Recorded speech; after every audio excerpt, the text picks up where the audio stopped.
മറ്റൊരു സന്ദർഭത്തിലും ദാവീദിന്റെ പ്രാർത്ഥനയ്ക്ക് ദൈവം നോ എന്ന് പറഞ്ഞു. ഏതാണത് നോക്കാം. 2 ശമൂവേൽ 12:15 ഊര്യാവിന്റെ ഭാര്യ ദാവീദിന് പ്രസവിച്ച കുഞ്ഞിനെ യഹോവ ബാധിച്ചു, അതിന് കഠിനരോഗം പിടിച്ചു. ദാവീദ് കുഞ്ഞിനു വേണ്ടി ദൈവത്തോട് അപേക്ഷിച്ചു. ദാവീദ് ഉപവസിക്കുകയും അകത്ത് കടന്ന് രാത്രി മുഴുവനും നിലത്തു കിടക്കുകയും ചെയ്തു. അവന്റെ ഗൃഹപ്രമാണികൾ അവനെ നിലത്തുനിന്ന് എഴുന്നേൽപ്പിപ്പാൻ ഉത്സാഹിച്ചുകൊണ്ടരികെ നിന്നു, എന്നാൽ അവന് മനസ്സായില്ല. നമുക്കറിയാം, ദാവീദ് ബത്ശേബ എന്ന ഊര്യാവിന്റെ ഭാര്യയെ സ്വന്തം ഭാര്യയായിട്ട് എടുക്കുവാൻ ഇടയായതായ കാര്യം.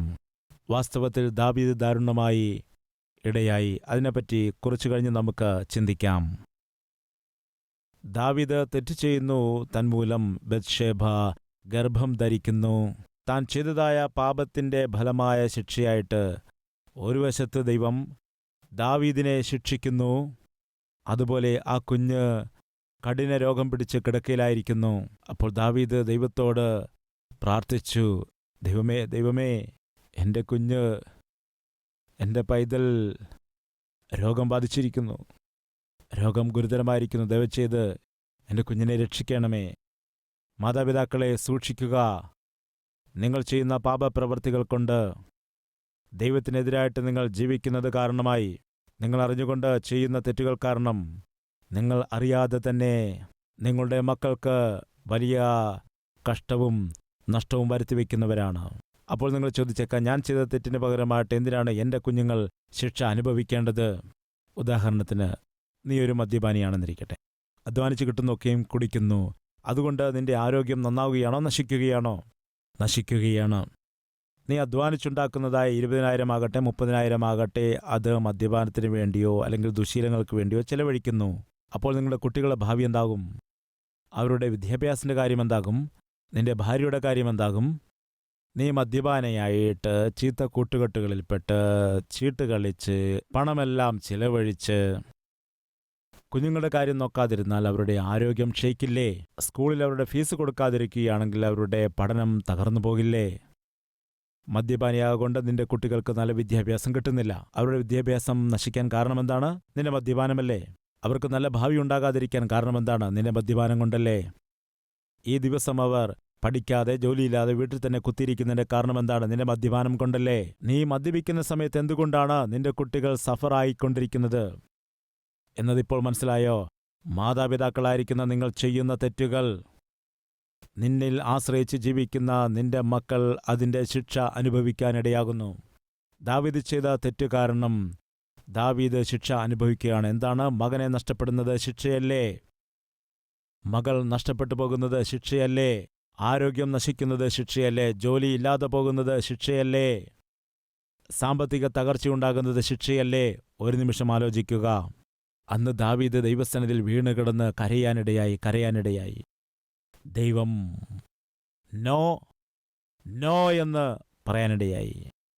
എന്തുകൊണ്ടാണ് ദൈവം ദാവീദിന്റെ പ്രാർത്ഥന കേൾക്കാതെ നോ എന്ന് പറഞ്ഞെന്നറിയാമോ? ദാവീദേ, അന്യപുരുഷന്റെ ഭാര്യയെ നിനക്ക് സ്വന്തമാക്കിയെടുക്കാനായിട്ട് നീ അവനെ കൊന്നുകളഞ്ഞില്ലേ? അവനെ കൊന്നില്ലേ? അവന്റെ പ്രാണനെടുക്കുവാനിടയായില്ലേ? ഒരു നിമിഷം ചിന്തിക്കുക. നിന്റെ ആഗ്രഹം നിറവേറ്റുവാനായിട്ട് ഒരു വ്യക്തിയെ മാത്രമല്ല, ഊരിയാവിനെ കൊല്ലേണ്ടതിനു വേണ്ടി ദാവീദ് പല കെണികൾ ഒരുക്കാനിടയായി. ഫലമായി ദാവീദിന്റെ അടുക്കലുണ്ടായിരുന്ന വിശ്വസ്തരായ ദാസന്മാരെ, യുദ്ധവീരന്മാരെ യുദ്ധത്തിൽ അയച്ചിട്ട് ഊരിയാവിന് ചുറ്റും നിർത്തി. ഊരിയാവിനെ കൊല്ലുവാൻ പദ്ധതിയൊരുക്കിയപ്പോൾ ഊരിയാവും മരിച്ചു. അതുപോലെ ഊരിയാവിന്റെ കൂടെ നിന്നവരും കൊല്ലപ്പെടാനിടയായി. അവരുടെ മക്കളെല്ലാവരും കരഞ്ഞിരിക്കില്ലേ? അവരുടെ ഭാര്യമാർ ദുഃഖം കൊണ്ട് കരഞ്ഞിരിക്കില്ലേ? അവരുടെ എല്ലാം ഭാര്യമാരുടെ കരച്ചിലിന്, അവരുടെ എല്ലാം മക്കളുടെ കണ്ണുനീരിന് ദാവീദല്ലേ കാരണക്കാരൻ? അപ്പോൾ ദാവീദും കരയേണ്ടവനല്ലേ? ദൈവത്തിന്റെ വചനത്തിൽ ഇപ്രകാരം പറയുന്നുണ്ട്, ഒരു മനുഷ്യൻ എന്താണോ വിതയ്ക്കുന്നത് അതുതന്നെ അവൻ കൊയ്യും.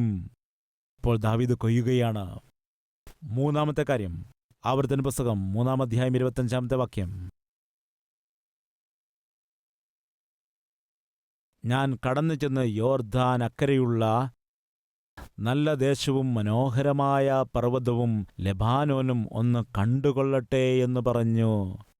എന്നാൽ യഹോവ നിങ്ങളുടെ നിമിത്തം എന്നോട് കോപിച്ചിരിക്കുന്നു, എൻ്റെ അപേക്ഷ കേട്ടതും ഇല്ല. യഹോവ നിങ്ങളുടെ നിമിത്തം എന്നോട് കോപിച്ചിരിക്കുന്നു, എൻ്റെ അപേക്ഷ കേട്ടതുമില്ല. യഹോവ എന്നോട് മതി, ഇനി ഈ കാര്യത്തെക്കുറിച്ച് എന്നോട് സംസാരിക്കരുത്. നോ. മോശെ പ്രാർത്ഥിച്ച സമയത്ത് ദൈവം നോ എന്ന് പറഞ്ഞു. ശ്രദ്ധിക്കുക, ദാവീദ് ഒരു പ്രാവശ്യം പ്രാർത്ഥിച്ചപ്പോൾ നോ എന്ന് പറഞ്ഞു. എന്തുകൊണ്ടാണ് നോ എന്ന് പറഞ്ഞത്? ദാവീദേ, നീ കൊല ചെയ്യാനിടയായില്ലേ? വിശ്വസ്തരായ സൈനികരെ ഇല്ലാതാക്കുവാനിടയായില്ലേ? ആ സൈനികരുടെ ഭാര്യമാരുടെയും അവരുടെ മക്കളുടെയും കരച്ചിൽ നീ അത് മനസ്സിലാക്കേണ്ടേ. അതുകൊണ്ട് നിന്റെ പ്രാർത്ഥന ഞാൻ കേൾക്കില്ല.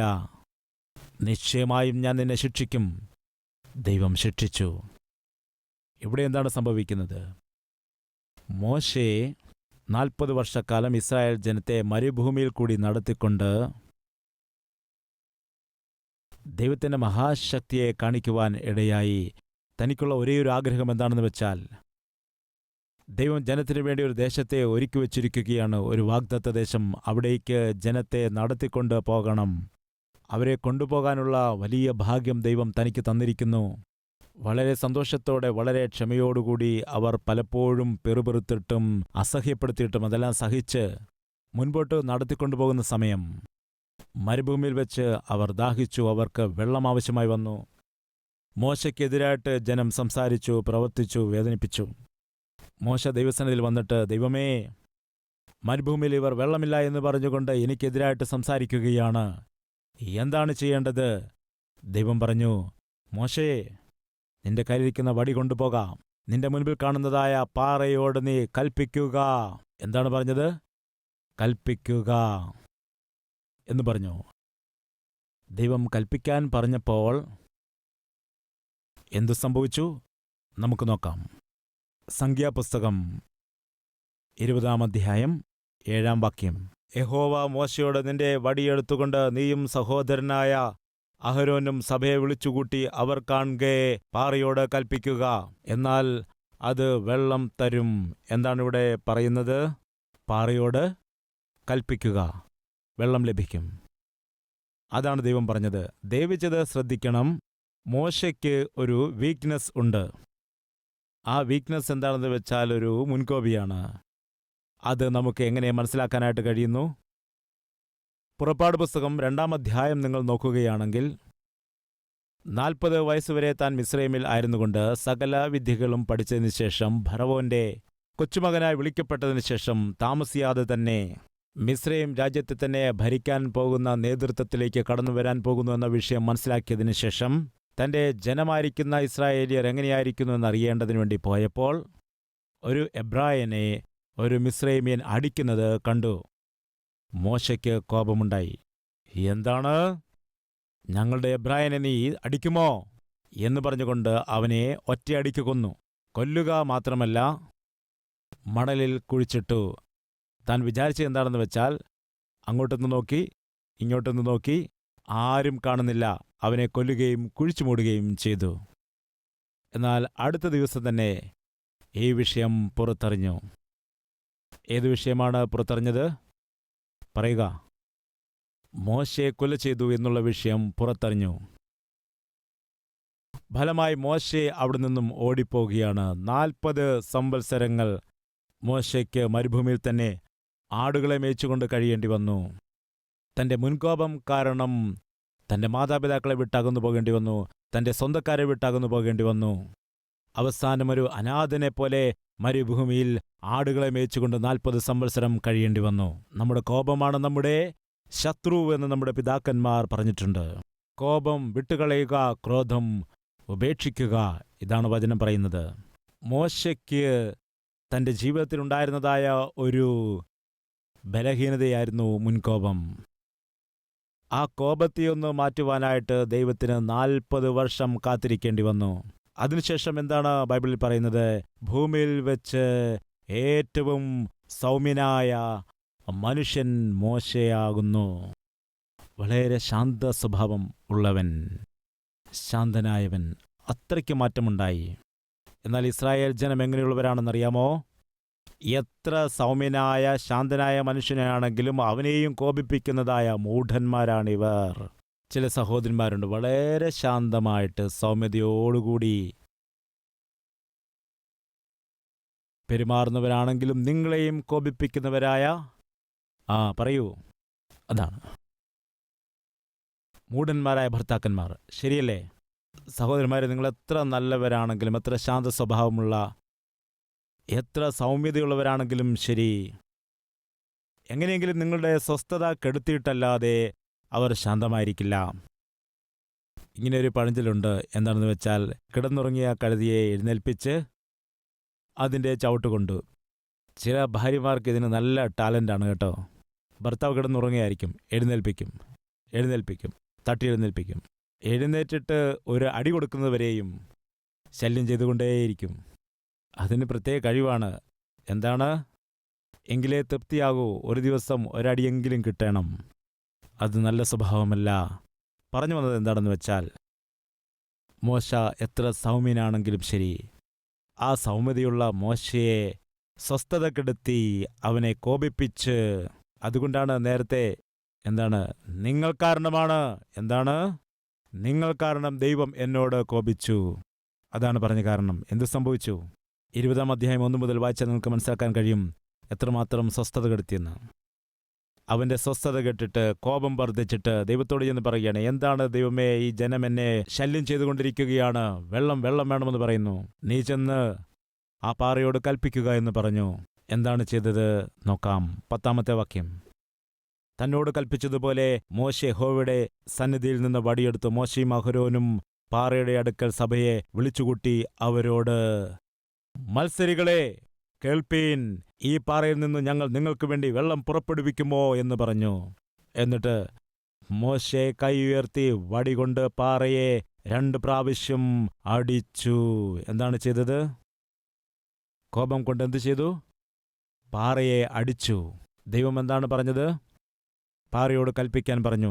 ദൈവം പറഞ്ഞതെന്ത്? കൽപ്പിക്കൂ. അടിച്ചതാരാണ്? മോശെ. ദൈവം കൽപ്പിക്കാനാണ് പറഞ്ഞത്, അടിക്കാൻ പറഞ്ഞില്ല. ആ പാറയാരാണ്? കർത്താവായ യേശുക്രിസ്തു. മരുഭൂമിയിൽ വെച്ച് അവർക്ക് വെള്ളം പുറപ്പെടുവിച്ചു കൊടുത്തതായ പാറ കർത്താവായ യേശുക്രിസ്തു. കേൾക്കുക, ഇതേ പാറയെ അതിനു മുമ്പ് മോശെ അടിച്ചപ്പോൾ വെള്ളം വന്നു.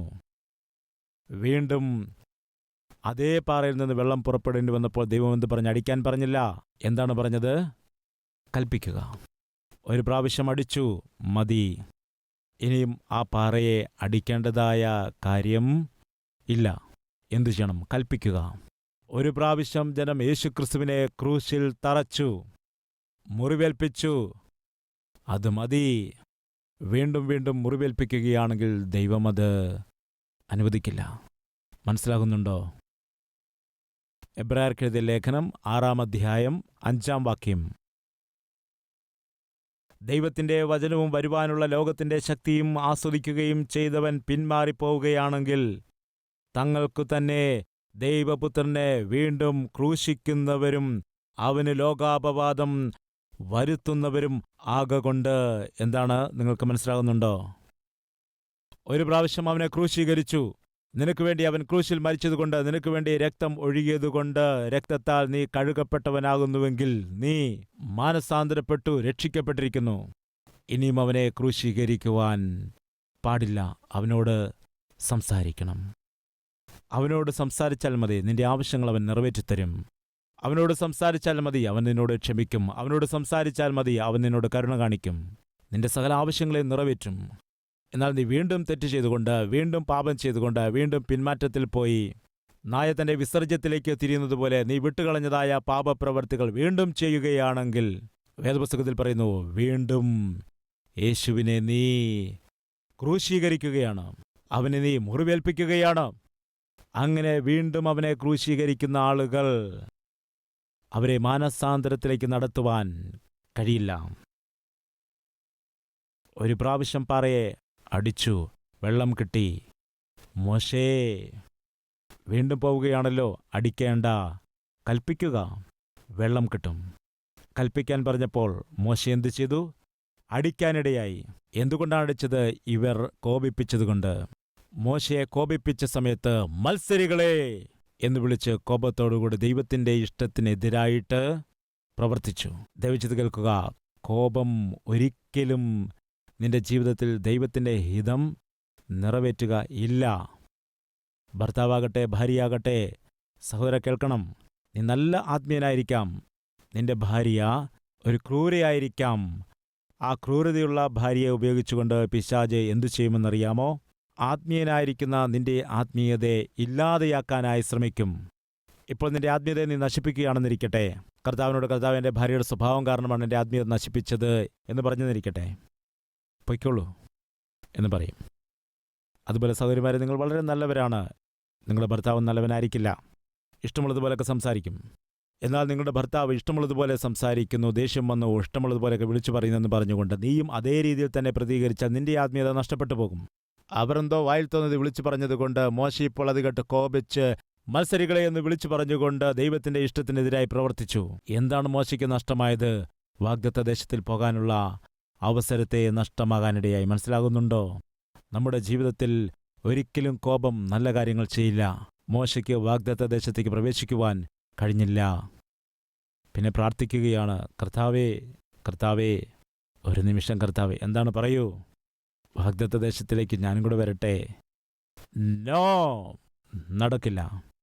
എന്താണ് നീ ചെയ്തതെന്ന് ഓർക്കുന്നില്ലേ? ഇസ്രായേൽ ജനം പറഞ്ഞത് കേട്ട് ഉണ്ടായ കോപം കാരണം മോശ അരുതാത്തത് പറയുവാൻ ഇടയായി. ഫലമായി വാഗ്ദത്ത ദേശം നഷ്ടമായി. നീ അരുതാത്തത് സംസാരിച്ചാൽ ഭർത്താവ് നിന്നെ കോപിപ്പിക്കുന്ന സമയത്ത്, അല്ലെങ്കിൽ ഭാര്യ കോപിപ്പിച്ചു എന്ന് പറഞ്ഞുകൊണ്ട് നീ അരുതാത്തത് സംസാരിച്ചാൽ, രണ്ടുപേരും ദൈവത്തിന്റെ ഹിതത്തിന് എതിരായിട്ട് പെരുമാറുന്നത് കൊണ്ട് പ്രാപിച്ചെടുക്കേണ്ടതായ നന്മയെ നഷ്ടമാക്കിക്കളയും. സൂക്ഷിക്കുക.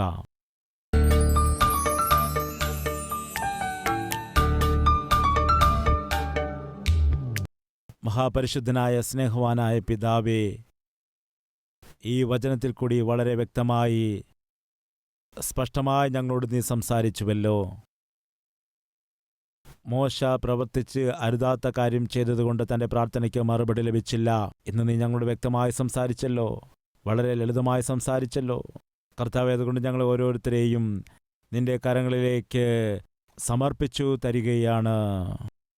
കർത്താവേ, ചെയ്തതായ ഓരോ തെറ്റുകളെയും ക്ഷമിക്കണമേ, ഞങ്ങളോട് മനസ്സലിയണമേ. നിന്റെ രക്തത്താൽ ഞങ്ങളെ കഴുകണമേ. നിന്റെ മകനായി, നിന്റെ മകളായി ഞങ്ങളെ കൈക്കൊള്ളണമേ. ഞങ്ങളുടെ പേരുകൾ ജീവന്റെ പുസ്തകത്തിൽ രേഖപ്പെടുത്തണമേ. ഈ ഭൂമിയിൽ നിന്റെ പൈതലായി ജീവിക്കുവാനുള്ള ഭാഗ്യം തരണമേ. ഞാൻ നിന്റെ മകനാണല്ലോ, ഞാൻ നിന്റെ മകളാണല്ലോ. നിന്നെപ്പോലെ ജീവിക്കാനുള്ള ഭാഗ്യം തരണമെന്ന് യേശുക്രിസ്തുവിന്റെ നാമത്തിൽ അപേക്ഷിക്കുന്നു പിതാവേ. ആമേൻ.